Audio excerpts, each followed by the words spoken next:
Merdeka! Merdeka! Merdeka! Merdeka! Satu lagi yang lebih semangat. Merdeka! Merdeka! Bagaimana Kiai Haji Imaduddin pernah mengungkap satu tesis, yang tesis itu cukup mengguncangkan, tidak hanya di Indonesia tapi juga di dunia. Tesis itu adalah tesis tentang pembatalan nasab Baklawi yang itu sebelumnya dianggap sebagai nasab yang nyambung kepada Rasulullah Shallallahu Alaihi Wasallam. Mengapa kita harus bersyukur dengan apa yang ditemukan oleh Kiai Haji Imaduddin ini? Yaitu karena tesis itu menyadarkan kepada kita semuanya, ternyata tanpa adanya tesis itu diungkap di dalam tulisan Kiai Haji Imaduddin, mungkin kita tidak sadar bahwa kita selama ini ternyata dibodohi dan juga dibohongi atas nasab yang disambungkan kepada Rasulullah Shallallahu Alaihi Wasallam. Ini semuanya merupakan sesuatu yang harus kita syukuri.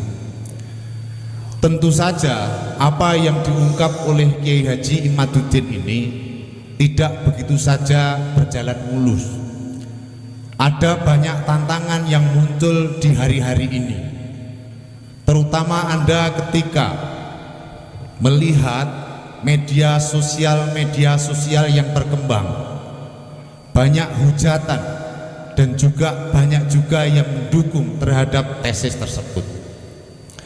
Namun di dalam hal ini kita berposisi sebagai orang yang mendukung terhadap tesis tersebut. Ada beberapa alasan mengapa kita mendukung tesis Kiai Haji Imad tersebut. Beberapa alasan antara lain ada sebuah buku yang ditulis yang judulnya itu adalah penelitian tentang orang Hadromi di Indonesia. Itu ditulis oleh seorang peneliti Belanda yang barusan diterbitkan tahun 2019. Ketika saya membaca buku ini cukup mencengangkan bagi saya secara pribadi. Mengapa buku ini mencengangkan bagi saya? Pertama, buku ini mengungkap tentang sejarah bagaimana masuknya orang-orang Hadromi ke Indonesia. Penelitian dari buku ini mengungkap penelitian dimulai tahun 1900 sampai kemudian 1950. Migrasi orang-orang Hadromi ke Indonesia yang ditulis oleh buku ini beberapa gelombang. Tahun 1920 buku ini mengungkap bahwa orang-orang Hadromi yang beremigrasi dari Hadromi ke Indonesia ini kurang lebih terhitung di dalam buku itu sebanyak 45.000 orang. Mengapa orang-orang Hadromi ini bermigrasi ke Indonesia? Alasan utama yang ditulis di dalam buku itu adalah bahwa di Hadromi ini terjadi beberapa paceklik. Paceklik itu adalah kemiskinan yang sangat akut. Ada banyak pencurian, ada banyak perampokan, ada banyak bandit yang beredar di sana, sehingga orang-orang Hadromi ini banyak dilanda kelaparan. Karena kelaparan lalu kemudian orang-orang Hadromi ini beremigrasi ke Indonesia. Di tahun 1920 ada 45.000 orang. Jumlah ini terus meningkat.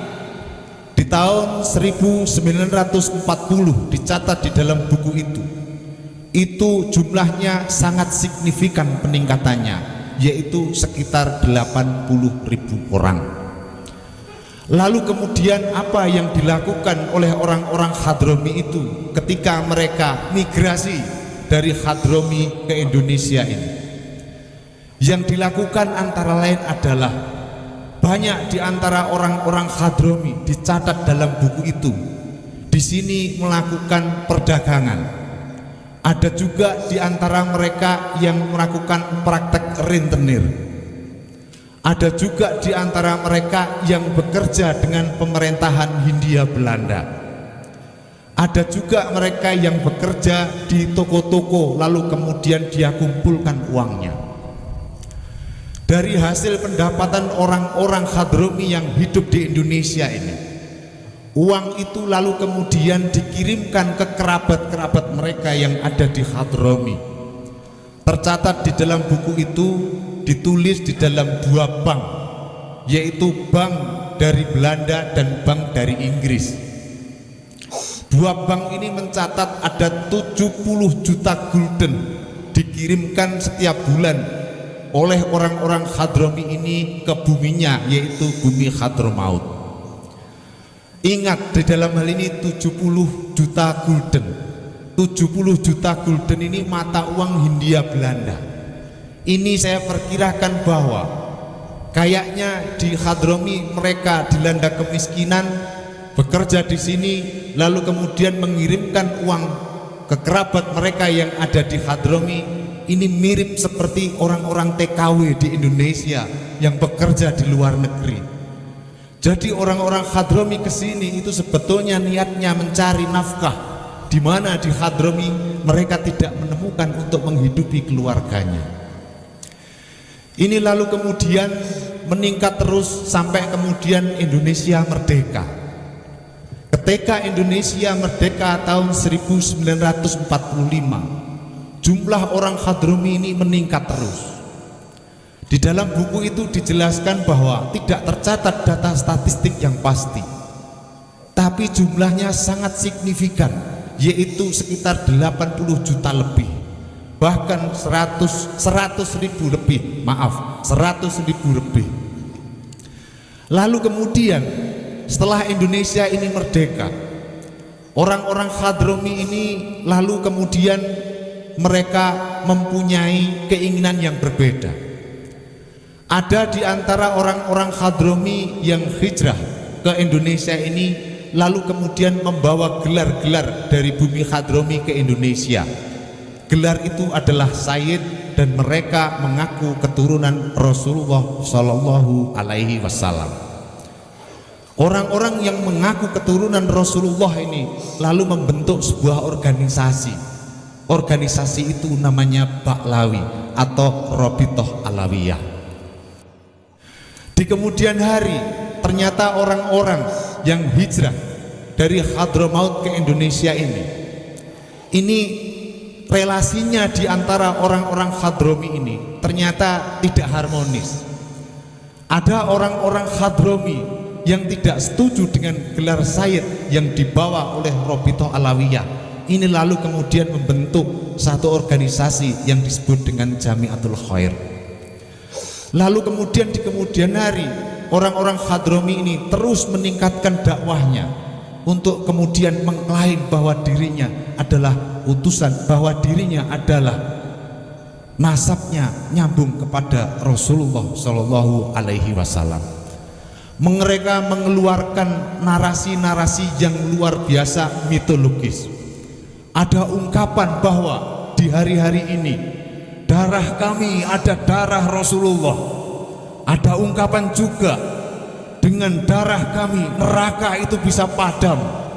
Ada juga yang mengatakan bahwa karomah-karomah kami dengan karomah-karomah yang merupakan keturunan dari darah Rasulullah, kelak kemudian neraka itu bisa kami padamkan. Ini narasi-narasi yang luar biasa menipu orang Indonesia. Yang ini lalu kemudian yang menjadi korban adalah anak-anak dan orang-orang Indonesia. Dalam konteks deklarasi di malam hari ini, apa yang kemudian bisa saya wakili dari suara Sohibul Bait dalam hal ini yaitu Mbah Yai Masrukin, kurang lebih bangga ketika deklarasi ini dilaksanakan. Setidaknya apa? Pertama, yaitu orang-orang yang mengaku dan menipu utusan Rasulullah ini bisa dicegah. Yang kedua, orang-orang pribumi yang mereka ini termakan dengan mitos-mitos yang hari ini dikembangkan oleh Baklawi, setidaknya itu bisa diselamatkan. karena banyak orang-orang pribumi ini kemudian dibohongi oleh narasi mitologis tentang keturunan Rasulullah Shallallahu Alaihi Wasallam. Maka dengan deklarasi di malam hari ini merasa bangga dan bersyukur, kelak kemudian hari semoga PWI dan LSI ini bisa berjalan lalu kemudian menyelamatkan anak-anak bangsa dari kebohongan-kebohongan yang dilaksanakan oleh Pak Rawi. Itu saja yang perlu saya ungkapkan kepada Anda semuanya. Merdeka! Merdeka! Merdeka!